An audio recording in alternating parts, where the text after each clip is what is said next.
We remember Bob Simon, a giant in journalism and a member of our CBS family. His career spanned decades and took him around the world. 8 months ago, this might have been the happiest place in the world. A traffic circle named Tahrir Square, where people overthrew a dictator in 18 days. Last night, the 60 Minutes correspondent was killed in a car crash. CBS 2's Tony Aiello is live at the scene tonight with new information on what happened. Tony? A globe-trotting correspondent for the most prestigious news show on television, an Afghan immigrant living in a homeless shelter. Driver and passenger brought together in a fateful ride down the West Side Highway that ended when their car smashed into this structure intended to protect pedestrians.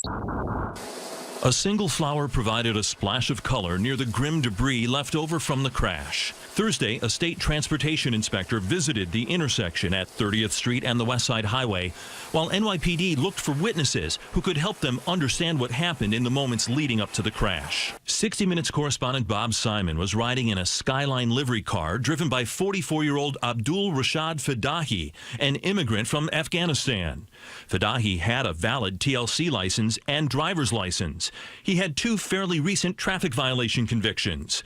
Going back several years, he had 9 license suspensions that have all been cleared. For at least the last 4 months, Fadahi had been living at the Help USA homeless shelter on Ward's Island. 3 sources tell CBS 2 Fadahi was injured years ago and lost the use of his left arm. Investigators say Fadahi was driving a 2010 Lincoln Town Car south on the highway when he brushed against a Mercedes sedan driven by 23-year-old Zach Miller of New Rochelle, seen here. Miller told investigators Fadahi suddenly accelerated forward and hit a pedestrian protection bollard. The Lincoln, so mangled, first responders had to cut away the roof and doors to reach Fadahi and Simon.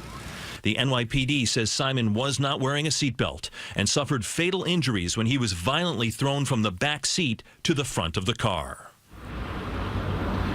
The NYPD has retrieved the black box computer module from inside that Lincoln Town Car, and technicians are trying to download information about the speed and the braking. It's interesting to note there are no skid marks here at the accident scene. Tonight, the driver, Abdul Rashad Fadahi, is recovering after major surgery at Bellevue Hospital today. His TLC license has been suspended pending the outcome of this investigation. We are told alcohol was not a factor in this deadly crash. Live on the West Side, Tony Aiello, CBS 2 News. All right, Tony, thank you.